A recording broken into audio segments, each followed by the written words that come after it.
여호와를 인하여 기뻐하는 것, 이런 말씀으로 말씀을 나누기로 합니다. 그럼 우리가 살아가는 삶의 현장은 고통스러운 일들, 죄에 가득한 일들 때문에 힘든 일들이 우리 삶에 놓여 있는 것들을 보게 됩니다. 여러분, 생존 경쟁이 얼마나 치열한가를 우리는 잘 알고 있습니다. 일한 일터 위에 중상모략하며 나를 짓밟는 사람들도 있습니다. 더 높이 올라가기 위해서 나를 끌어내리려고 하는 사람들과 함께 경쟁하며, 여러분, 아무리 열심히 일해도 내 소득은 한계가 있어서 부자가 될 가능성이 없는 세상이라고 얘기합니다. 한국이 우리 자녀들이 나보다 더 나은 삶을 살아갈 수 있을까라는 그런 질문 앞에 그러지 못할 것이라는 대답들이 나오는 시대에 우리가 살고 있습니다. 우리는 늘 미래가 더 잘 될 것이라는 그런 희망찬 삶을 생각하며 그렇게 살아왔습니다. 더 나은 삶을 살기 위해서. 그런데 이제는 그것이 멈춰버린 그런 시대에 우리가 살고 있습니다.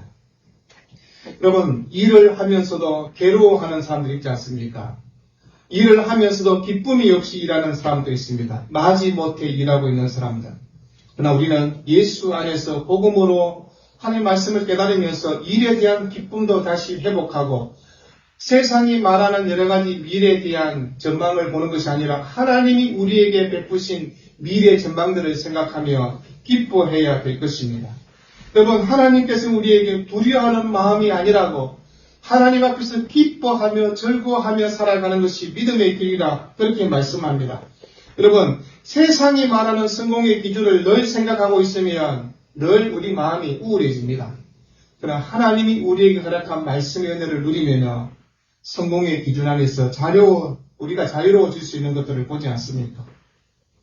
결과는 우리가 노력하는 일에 달려있는 것이 아니라 결과는 하나님의 손에 달려 있다는 것을 우리가 잘 알고 있습니다. 우리가 성도로 살아가면서 큰 돈을 누리며 살아갈 수 있을 사람도 있습니다. 그러나 큰 돈이 없이 살아가는 사람도 이 땅에 있는 것입니다. 그러나 성공과 실패의 기준이 그것이 아니라고 성경은 우리에게 얘기하는 것입니다. 여러분, 하나님을 부정한 성공보다 깨끗하고 그렇지만 가난하게 살아가는 그것도 우리 인생의 가장 보람 있는 인생이라고 얘기할 수 있는 것입니다. 의와 공평으로 사람들을 대하는 사람들, 신실한 하나님의 사랑으로 함께 하나님 우리에게 주신 것을 나누며 살아가는 사람이 있는가 하면요, 삶의 예배 자리에서 그것을 내 것으로 생각하고 붙들며 그렇게 살아가는 그런 사람도 있는 것들을 보게 됩니다. 여러분, 보이는 사람을 위해서, 내 위에 있는 상관을 위해서 일한다 생각하지 말고 주님을 위해서 내가 지금 일하고 있다고, 내 일하는 일터가 하나님을 예배하는 삶의 일터라고 생각하면요, 그게 정말 복 있는 신앙의 삶이 될 것입니다. 우리는 지금 느헤미야서를 읽으면서 포로기한에 대한 말씀을 함께 보고 있습니다. 제1차 포로기한은 주전 537년 수룹바벨에 의해서 약 5만 명 정도가 들어옵니다. 고레스 원년에 그 일들이 일어납니다. 에스라 1장에서 6장을 통해서 하나님이 허락한 약속의 땅으로 돌아왔지만 사마리아 사람들은 방해하며 여러 가지 일들을 못하도록 그렇게 하는 일들이 있는 것들을 보게 됩니다. 그러나 파괴된 성전을 재건하기 위해서 노력했던 이스라엘 백성을 떠올려봅니다. 2차 포로는 그 후 80년 후인 그 주전 458년에 에스라의 인도에서 아닥사스왕 1세 7년에 약 2000세대 정도가 그렇게 귀환하게 됩니다. 그러면서 에스라 7장과 10장을 통해서 신앙에 대한 개혁 운동을 소개하고 있습니다. 3차 포로는 그리고 14년 후가 되는 주전 444년에 느헤미야의 인도하에 아닥사스왕 1세 21년에 유다로 백성들이 돌아오지만, 그러나 무너진 채로 방치된 예루살렘 성벽을 바라보면서 그 일에 재건했던 일들을 성경은 우리에게 소개하고 있습니다. 예루살렘 성벽을 재건했던 것이 느헤미야 1장에서 7장까지 그 내용입니다. 그리고 8장에서 10장은 에스라에 주도된 귀환민들의 신앙의 부흥운동을 우리에게 소개하고 있습니다. 여러분, 다 읽지 않았지만 8장 1절에 보면 일제이라는 단어가 있습니다. 케이시 에아드란 말은요, 한 사람처럼이란 말입니다. 마지 못해서 나온 것이 아니라 모두가 스스로 올라왔다라고 그렇게 얘기하고 있습니다. 7째 달에 수문학 광장에 모였다고 했습니다. 7월의 절기는 우리가 아는 것처럼 9월에서 10월에 해당하는 달이지만 당시 유대인들의 민간적으로는 새해의 첫 달인 1월에 해당이 됩니다. 1일은요, 나팔절입니다. 10일은 대속죄일, 15일과 22절은 초막절로 지키게 됩니다. 에스라는 주저 458년에 예루살렘에 돌아와서 약 2년 가까이 계획을 추진하다가 주전 456년에 다시 바사궁으로 돌아갑니다. 그 후 다시 3차 포로 귀환이 있어 주전 440경에 느헤미야를 돕기 위해서 다시 예루살렘에 돌아옵니다. 총독은 느헤미야입니다. 그렇지만 그 일 앞에서 함께 협력하며 동력하며 성벽 재건에 함께 신앙의 열정으로 일했던 에스라와 느헤미야를 우리는 성경을 보게 됩니다. 오늘 본문 구절에 하나님의 말씀을 들었던 하나님의 백성들의 모습을 성경은 소개하고 있습니다. 백성이 율법의 말씀을 듣고 다 우는지라. 여러분, 우는 백성들 앞에서 느헤미야와 에스라와 그리고 많은 레위인들이요, 그들을 향해서 지금 그들의 삶을 진정시키면서 하나님이 주시는 말씀 앞에 우는 그들을 위로하고 있는 것들을 보게 됩니다. 새해가 되는 첫날입니다. 하나님의 백성들이 모였습니다. 희생제물을 드립니다. 나팔 소리가 크게 들립니다. 모두 다 즐거워하며 거룩한 날이라고 함께 생각하는 그런 날들이었습니다. 그래서 오늘은 너희 하나님 여호와의 생일이니 슬퍼하지 말며 울지 말라고 그렇게 얘기한 것입니다. 그러면서 백성들 향해서 10절의 말씀을 통해서 위로하고 격려하고 있는 것들을 보게 됩니다. 살찐 것을 먹고 단 것을 마시라 그렇게 얘기합니다. 고기의 살찐 부분 그것을 이야기합니다. 포도주와 같은 음료수를 함께 나누어 먹도록 그렇게 얘기합니다. 여러분, 맛있는 좋은 음식을 먹으면서 기뻐하되 준비하지 못한 자들에게는 나누어 주라고 그렇게 얘기합니다. 가난한 자들에게도 함께 음식을 함께 나누어 먹으면서 이 기쁨을 함께 누리며 즐거워하라고. 여러분, 신앙의 공동체는 어려운 자들을 함께 그 기쁨을 나누는 공동체라고 그렇게 얘기하는 것입니다. 형제를 돌아볼 줄 아는 믿음으로 살아가라고 얘기하는 것입니다. 근심하지 말라 그렇게 얘기합니다. 기뻐할 주의 성일에 근심하는 것 그거 옳은 일 아니다라고 그렇게 얘기하고 있는 것입니다. 여호와를 기뻐하는 것이 너희의 힘이다 그렇게 말씀합니다. 여러분, 신앙의 궁극적인 목적은요, 하나님을 영원롭게 하고 그분을 영원토록 즐거워하는 것이다라고 그렇게 말씀합니다. 여러분, 그래서 바울은 빌립보 4장 4절에 주 안에서 항상 기뻐하라고 얘기합니다. 그러면서 또 그렇게 말합니다. 다시 말하노니 기뻐하라고. 내가 기쁨에 대해서 얘기하는데 한 번 기뻐한 것이 아니라 늘 기뻐하라고 그렇게 얘기합니다. 주님은 요한복음 15장 11절에 내가 이것을 너희에게 이름은 내 기쁨이 너희 안에 있어 너희 기쁨을 충만하게 하라. 기쁨이 충만하게 하게 하시기 위하라고. 여러분, 예수 그리스도 안에서 우리가 복음의 비밀을 깨닫게 된 것 중에 하나가 무엇입니까? 주님이 주시는 기쁨이 있는 것입니다. 주님이 주시는 즐거움 가운데 살아갈 것을 얘기합니다.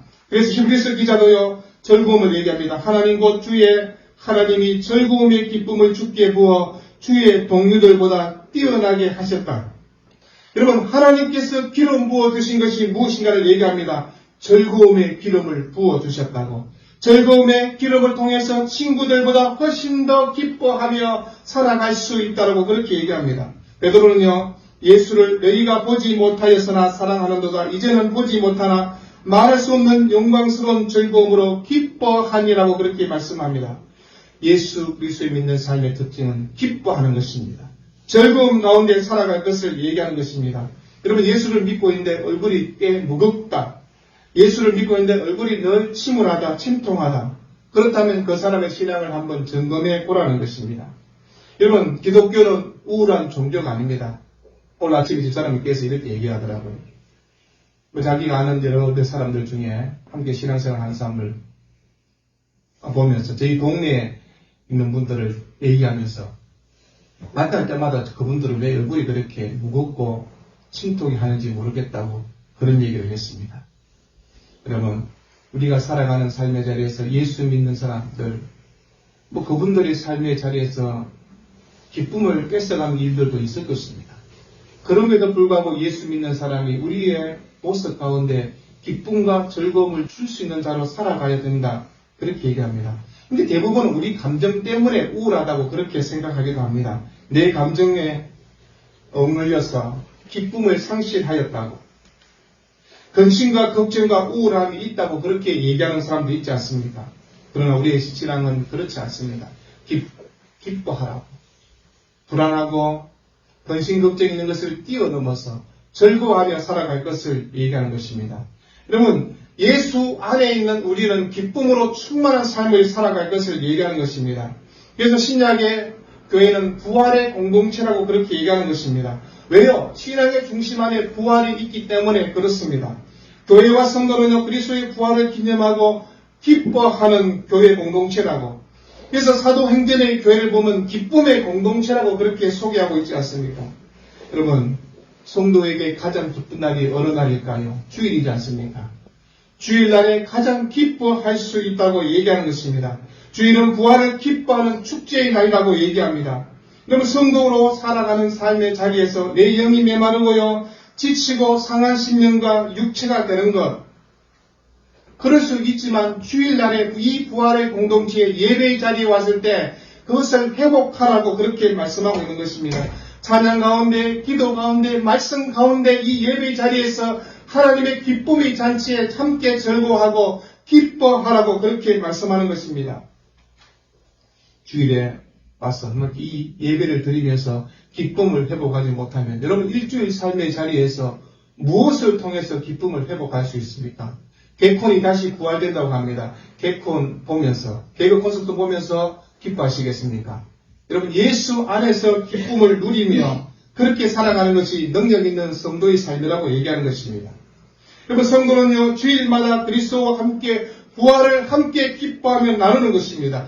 부활의 은혜 가운데 함께 동참하게 되는 것입니다. 그런데 주일날은 어떤 사람이 이렇게 합니다. 주일날 이렇게 망령된 소리를 하는 사람도 있습니다. 어떤 사람은 주일은 왜 이렇게 일주일이 빨리 돌아오는지 모르겠다.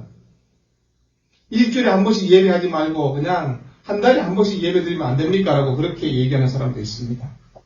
여러분, 목사는 왜 주일날에 와가지고 뭘 하라고 시키고 왜 그러냐고 힘든데 그런 분도 있습니다. 여러분, 우리가 살아가면서 성령의 기름 부으심이 없이 살아가는 사람, 성령이 메말라 버린 사람, 그런 사람 영혼이 죽은 자처럼 그렇게 말을 하는 것입니다. 부활의 주님을 기뻐하며 예배드리는 것이 기다려지고 기뻐하면서 행복해야 되는데 정말 내 신앙은 그런가를 한번 되새겨보는 것입니다. 일주일 동안 지치고 상한 신령이 이 예배의 자리를 통해서 회복되고 부활의 공동체와 함께 나눈 성도들의 삶을 통해서 그것을 보면서 나 또한 기쁨을 회복해야 되는 것을 얘기하는 것입니다. 그래서 그 힘을 가지고 세상으로 나아가 다시 일주일 동안 승리하며 살아갈 것을 얘기하는 것입니다. 내 영이 숨쉬고 살아나고 회복되어 새 힘으로 살아갈 수 있는 모든 것이 바로 이 주일날 예배를 통해서 가능하다고 말씀하는 것입니다. 여러분, 성경에서요, 하나님의 나라는 잔치집으로 그렇게 비유를 합니다. 예수님께서 이 땅에 오셔서 처음으로 행하신 이적이 무엇인지를 잘 알고 있지 않습니까?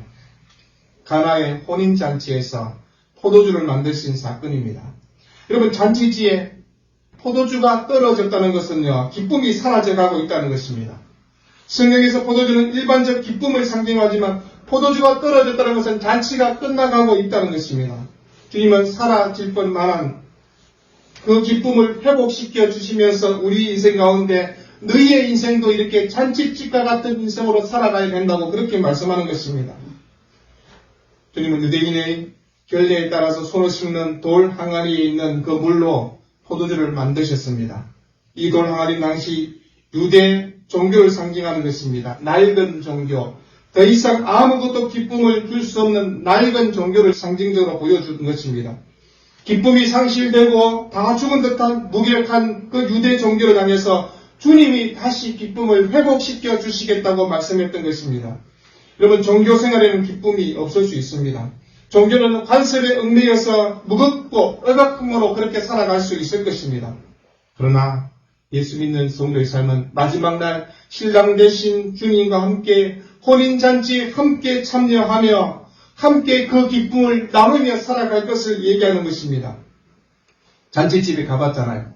요즘은 잔치집에 기분이 별로 나지 않습니다. 그냥 가서 축의금 주고 뷔페 식당 가서 빨리 밥 먹고 돌아오는 것. 근데 과거에 저희들 어린 시절 한번 떠올려 보십시오. 잔치집 집마당에 큰 천막을 쳐놓고 어른들은 한 잔씩 하시면서 그 하게 하신 분들이 또 노래 부르고 춤추고 놀고 있는 모습들.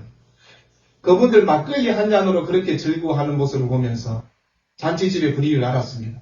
그런데 우리가 막걸리를 뛰어넘어서 하나님 주시는 은혜와 기쁨 가운데 살아가시는 우리가 잔치집보다 더 기쁨을 누려야 되지 않는가를 생각하고 있는 것입니다. 주님이 땅에 오셔서 우리에게 하나님의 자녀가 되는 권세를 우리에게 주시면서 구원받는 주의 백성이 기쁨이 무엇인가를 우리에게 보여주지 않습니까? 시편 120편 6절 2절에 그때 우리 입에는 웃음이 가득하고 우리 혀에는 찬양이 찼다라고 그렇게 얘기하고 있습니다. 여러분, 포로지에서 돌아온 이스라엘 백성들입니다. 뭘 그렇게 넉넉하게 모든 것을 가지고 잔치를 벌일 수 있겠습니까? 그러나 이스라엘 백성이 나팔절을 지키면서 기뻐하며 춤을 추며 웃을 수 있다라고 그렇게 얘기하는 것이 무엇입니까? 이게 바로 구원받은 주의 백성의 삶이라고 얘기하는 것입니다. 여러분, 성경은 성도가 우울하고 침통한 모습이 아니라 기쁨과 즐거움으로 살아가라고 그렇게 말씀합니다. 성령의 9가지 열매 중에도요, 희락은 기쁨의 열매입니다. 성령이 임하시면 기뻐하며 춤을 춘다고 얘기하는 것입니다. 사도행전 2장 42절에 사도행전의 교회 모습을 소개하면서 날마다 마음을 같이하여 기쁨과 순전한 마음으로 음식을 먹고 오라고 그렇게 얘기합니다. 날마다 기쁨과 순전한 마음으로 모여서 그 기쁨 가운데 음식을 먹었던 교회, 그게 사도행전의 교회, 우리의 교회라고 그렇게 말씀하고 있는 것입니다. 그런데 지금 교회는 어떠한가를 되새겨 보십시오. 여러분, 건강한 교회, 건강한 성도는요, 기쁨과 즐거움이 있는 것입니다. 웃음이 있는 것입니다. 분위기가 어둡고 무겁고 심각하다면 우리의 교회, 우리의 모습은요, 올바른 신앙의 삶이 아니라고 얘기하는 것입니다. 감정이 경직되어 웃지 못하고 짜증난 얼굴로 앉아있다면요, 주님이 원하시는 모습이 아니라고 얘기하는 것입니다. 그럼 건강한 아이들 보면요, 빵긋빵긋 웃잖아요. 근데 지 몸이 안 좋고 아프면요, 그냥 짜증을 내고 울고 뭐 그렇게 하는 것들을 보지 않습니까? 여러분, 건강한 성도는요, 얼굴에 웃음이 가득해야 됩니다. 즐거움의 고백들이 드러나야 되는 것입니다. 저는 차를 타고 가면서 항상 눈빛을 한 번씩 봅니다. 웃고 있나? 딱 보면 안 웃고 있습니다. 얼굴이 딱 굳어 있는 상태예요. 웃어야지. 이렇게 한번 표정을 바꿔보면서. 그리고 우리가 무의식 중에 얼굴을 딱 보면 웃지 않고 그대로 있습니다. 예수 믿는 사람, 짜증난 얼굴이 아니라 기쁨의 얼굴로 지금 살아갈 것. 내 얼굴이 잘 웃는 얼굴은 아닌데, 아닙니다. 잘 웃도록 노력하면 잘 웃어질 수 있는 것입니다. 내는 웃는 게 그렇게 좋은 게 아니라고. 아닙니다. 웃는 게 좋잖아요. 건강에도 좋다고 그런 말들을 듣지 않습니까? 어떤 사람, 이 힘든 세상에 뭐가 그래 즐겁다고 싱글벙글 웃을 수 있느냐고 그렇게 말하실지 모르겠습니다. 그러나 웃을 일 앞에 웃는 건 다 할 수 있지 않습니까? 근데 웃을 수 없는 일이라 할지라도 내가 웃을 수 있고 즐거움으로 고백할 수 있는 그게 바로 신앙의 모습이라고 얘기하는 것입니다. 여러분, 의사들도 그런 말 하지 않습니까? 자주 웃으라. 웃어야 우리 얼굴에 근육이 많이 있는데 활짝 웃으면 그 근육들이 다 쫙 펴진다고 그렇게 얘기합니다. 근데 오랫동안 웃지 않으면요, 어쩌다 한번 웃으면요, 근육이 잘 움직이지 않는다. 그런 얘기를 들었습니다. 그러면 한국교회는 웃음을 잃어버린 교회가 되어버렸습니다. 얼마나 경직되어 있는지 모릅니다. 특히 목사와 장로가 모이면 웃음이 하나도 없습니다. 아무도 안 웃습니다. 아무리 잘 웃기는 누가 와서 얘기해도 아무도 안 웃습니다. 근데 권사님들이 모이는 곳에 가서 별 웃기지도 않는 얘기 한마디 했는데 까르르 웃잖아요. 여러분, 교회 안에 중직자라고 하는 사람들이 모이는 곳에는 웃음이 사라져 버렸습니다. 우리 교회는 어떻습니까? 잘 웃는 교회인가? 아니면 잘 웃지 않는 교회인가? 생각해 보는 것입니다. 여러분, 경건은요, 경직되거나 웃지 않는 그게 경건이 아니라는 것입니다. 웃을 수 없는 상황에도 웃을 수 있는 교회. 그게 더 경건한 교회라고 얘기할 수 있을 것입니다. 세상살이에서 지치고 힘든 일들이 왜 없겠습니까? 여러분, 그러나 주님을 생각하고 주님의 교회를 생각하면 웃음이 나오고 기쁨이 샘솟다여 춤출 수 있는 그 신앙으로 살아가라고 얘기하는 것입니다.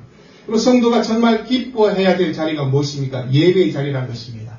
경직되어야 되는 것이 아니라 이 예배 자리에 주님을 만나니 기쁨이 넘친다고, 기쁨이 샘솟는 한다고 그렇게 고백해야 되는 것입니다. 여러분, 존 파이프 목사는요, 우리를 향해서 성도가 정말 기뻐하는 시간은 예배의 시간이라고, 성도가 정말 기뻐해야 될 자리는 이 예배 자리에서 기뻐해야 된다고 그렇게 말했습니다. 우리가 자녀들 키우면서 자식들이 침통한 표정으로 얼굴이 딱 뻗어 있으면 부모는 제가 무슨 또 근심거리가 있나, 혹시 내가 뭘 못해줘서 애들이 저러나, 그런 생각을 갖지 않습니까? 근데 자식이 활짝 웃으면 내가 부모가 많이 못해줘도 얘가 좀 기쁨이 있는 모양이다, 즐거운 일이 있는 모양이라는 마음에 안심을 하지 않습니까? 여러분, 내 자식이 하는 일이 잘 되는 모양이라고 생각할 수 있는 게 그 자녀들의 얼굴의 표정을 보면서 우리가 알지 않습니까? 하나님께서 우리를 바라보면서 어떤 마음을 가질까요? 쟤는 왜 저렇게 항상 찌푸리고 있지? 아니, 구원의 은혜와 기쁨이 더 얼마나 큰데 그걸 알지 못하고 왜 이렇게 돈 얼마 없는 것 때문에 저렇게 찌푸리고 있을까?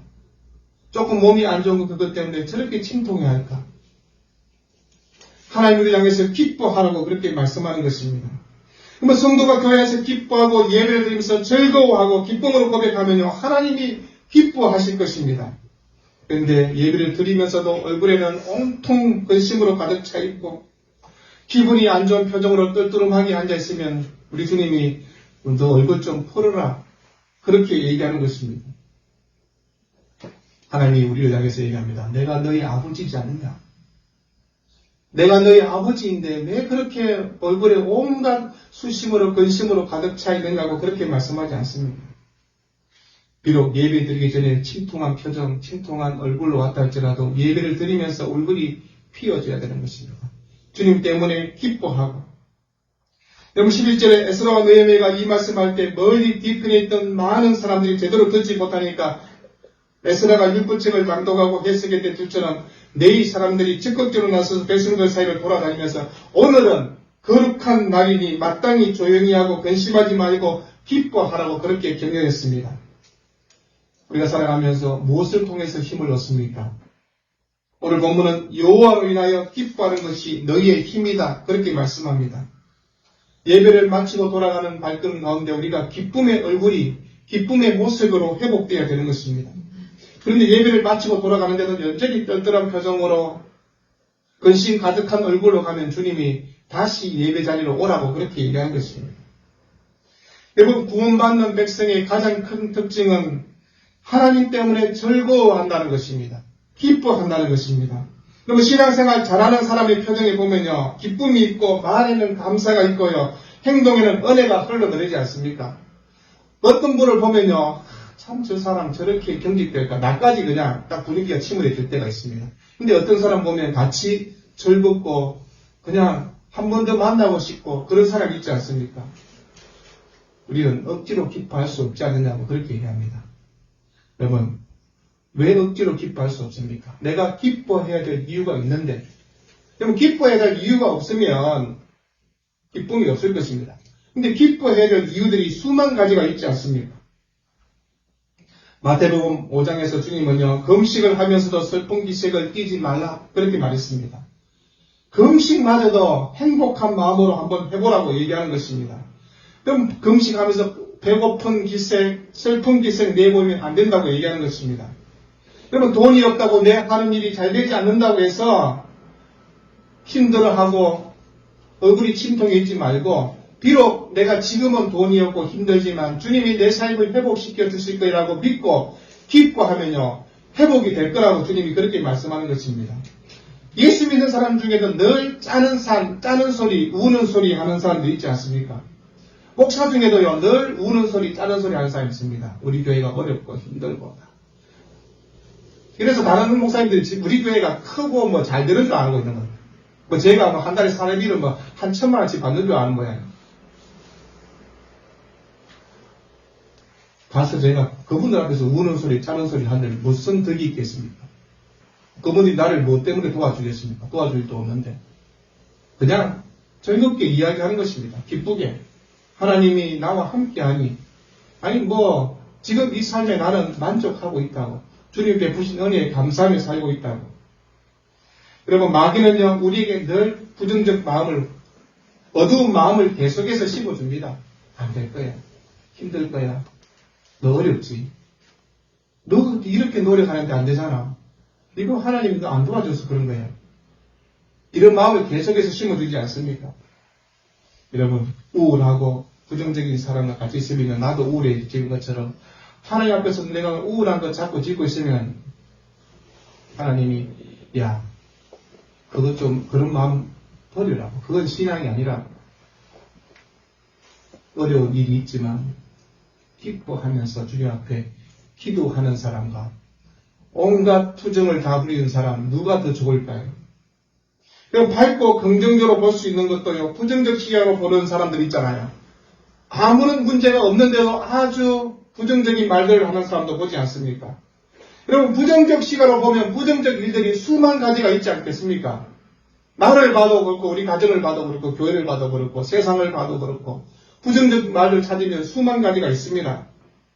그러나 하나님이 나에게 힘 주실 것이고 하나님이 나와 함께 해 주실 것이고 영원히 하나님과 함께 살아갈 세상에 내가 살고 있는데 라고 고백해라고 얘기하는 것입니다. 그럼 밝은 에너지가 있고 기쁨 가운데 있는 사람을 보면요. 우리도 밝은 기운이 들지 않습니까? 우리 하늘과 삶의 자리에서 사람들이 아니 당신 이번 주에 뭐 기쁜 일이 있었냐고 갑자기 로또 1등이 됐느냐고 로또 1등보다 더 좋은 일이 나에게 있다. 하나님이 나와 함께 하기에 여호와로 인해서 내가 기뻐하고 있다고 그렇게 고백할 수 있어야 되지 않겠습니까? 여러분 신앙이 병들면요. 얼굴이 가장 표가 납니다. 근심과 염려로 가득 차지 않습니까? 기쁨이 사라지지 않습니까? 그래서 그 사람의 그 심령에 영혼의 문제가 생깁니다. 그러면 식당에 갔는데 식당 주인이 한숨만 푹푹 쉬면서 음식을 갖다 주고 턱하면 여러분 그 식당에 다시 가겠습니까? 두 번 다시 안 갑니다. 아니 내가 내 돈 내놓고 밥 먹으러 가는데 그런 모습을 보다니. 여러분 하나님의 전에 나올 때도 한번 생각해 보십시오. 기쁨 없이 나오는 성도하고 기뻐하며 나오는 성도하고 하나님이 누구 예배를 더 잘 받아주실까요? 물론 기쁨 없이 나온 성도를 향해서 성령께서 위로해 주실 것입니다. 기쁨을 회복하라고. 그렇지만 기쁨 가운데 나온 성도, 기뻐할 수 없는 상황이 있음에도 불구하고 기쁨으로 나와 노래하며 춤추는 성도를 하나님이 얼마나 귀하게 여겨보실까요? 우리가 잘 아는 김연아 선수가 있습니다. 그 선수의 안무를 담당했던 데이비드 윌시간 코치가 이런 말을 했습니다. 그 김연아가 데이비드 윌슨 코치를 만난 후에 달라진 것을 보면서 그가 저는 단지 그녀 스스로 즐기는 법을 터득하도록 도와주었을 뿐입니다. 라고 얘기했습니다. 그가 김연아 선수를 만나고 난 다음에 저렇게 긴장된 모습으로 춤을 추고 있나라는 생각을 했다고 합니다. 동작 하나하나에는 팀은 있는데 거기에는 부드러움이 하나도 없었다고 얘기합니다. 그래서 그는 무작정 즐거워하라고 그렇게 조언했고 함께 농담하고 긴장감을 풀어주려고 그렇게 노력했다고 합니다. 그러면서 김연아 선수 마음속에 엉어리가 풀리고 웃음을 되찾게 되고 그녀의 표정과 손끝에서 아름다운 연기로 세계적인 스타가 될 수 있었다라고 그렇게 얘기했습니다. 그럼 바울을 한번 떠올려보십시오. 감옥 안에 있었습니다. 근데 그는 기쁘다고. 여러분 감옥에 있으면 누가 기쁨이 있겠습니까? 근데 바울은 비록 감옥이지만 내가 기뻐한다고 얘기하는 것입니다. 바울은 이것을 통해서 기쁨은 내 상황, 내 형편, 처지를 뛰어넘어서도 할 수 있다라고 그렇게 얘기하는 것입니다. 어둡고 답답한 감옥이지만 쇠고랑에 매여 있지만 군인들이 나를 지키고 있다 할지라도 주님이 나와 함께 이곳에 주님이 나와 함께 계시기에 내가 기쁨을 고백할 수 있다고. 데살로니가 교회는요 온갖 핍박과 환난 가운데 있었습니다. 근데 그들은 뭐라고 합니까? 너희는 많은 환난 가운데서 성령의 기쁨으로 말씀을 받아 우리와 주를 본받는 자가 되었으니라고 바울이 그렇게 얘기합니다. 인위적이고 가식적인 기쁨이 아니라 기쁨의 원천을 아는 사람이 바로 예수 믿는 사람들입니다. 순간적이고 일시적인 기쁨이 아니라 영원한 기쁨을 아는 사람. 비록 현실의 삶은 무게는 내 삶에 무겁고 힘겨워서 내 발걸음을 떼놓기도 힘든다 할지라도 내가 여호와로 인하여 기뻐하고 즐거워하고 주님 주시는 그 힘으로 세상을 향해서 당당히 살아가며 하나님의 이름을 높이겠다고 고백하는 성도, 이게 바로 믿음의 성도의 모습이라고 얘기하는 것입니다. 이런 환경은 늘 우리를 짓누르고 있을 것입니다. 우리의 삶의 자리에서 내 마음을 무겁게 하는 일들이 계속해서 있을 것입니다. 그러나 교회에서 예배를 드리면서 하나님 말씀을 묵상하면서 찬양하면서 기쁨을 회복해 보라고. 여러분, 이 땅이 무너지고 살아갈 소망이 없는 것처럼 들리는 일이 있다 할지라도 성도는요, 우리에게 주신 하나님의 말씀을 붙들고 주님을 붙잡고 주님의 십자가를 붙들고 밝히 웃을 수 있는 사람으로 살아가라고 그렇게 우리에게 말씀하고 있는 것입니다. 너희는 잔치집에 그 기운으로 살아갈 수 있다고. 여러분, 한 주간의 삶의 자리에 어려운 일들이 왜 없겠습니까? 힘든 일들이 왜 없겠습니까? 내 마음을 짓누는 일들이 왜 없겠습니까? 근심하며 염려할 수밖에 없는 일들이 왜 없겠습니까? 그럼에도 불구하고 여호와로 인하여 기뻐하는 것이 힘이라고 하는 이 말씀을 붙들고 한 주간 삶의 자리에서 승리하는 여러분 모두가 되기를 우리 주 이름으로 축원드립니다. 기도하겠습니다. 사랑하는 주님, 우리가 이 땅을 살아가면서 여호와로 인하여 기뻐하라고 주님 말씀했습니다. 환경과 내 형편과 내 처지를 보면 기뻐할 수 없지만 하나님을 바라보면서 기뻐하며 하나님이 우리 인생의 아버지가 되심을 고백하며 살아갈 때마다 그 기쁨을 회복하며 살아갈 수 있도록 주께서 함께하여 주옵소서. 예수 이름으로 기도합니다. 아멘.